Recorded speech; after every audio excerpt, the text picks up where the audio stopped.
Primeiro-ministro Taurumatan Ruak sente orgulho no agradece ao grupo Movimento Camponesas Mocatil, nebe durante ne esforço mútuo contribui ao básico para programa Cesta Básica e município Eleu.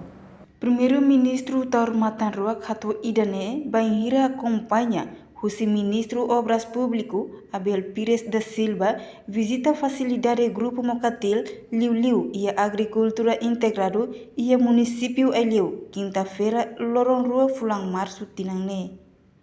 Pela Roma, também temos sido ao esforço marcado,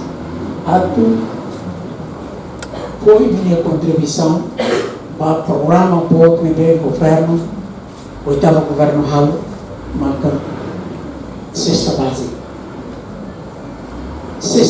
Programa Cesta Básico e o oitavo governo constitucional se continua lá. Também ex-Husba Grupo Mocatil atu continua a criatividade agricultura hori ajuda a comunidade Sira. Reportagem Marquita da Silva, Televisão Timor Post.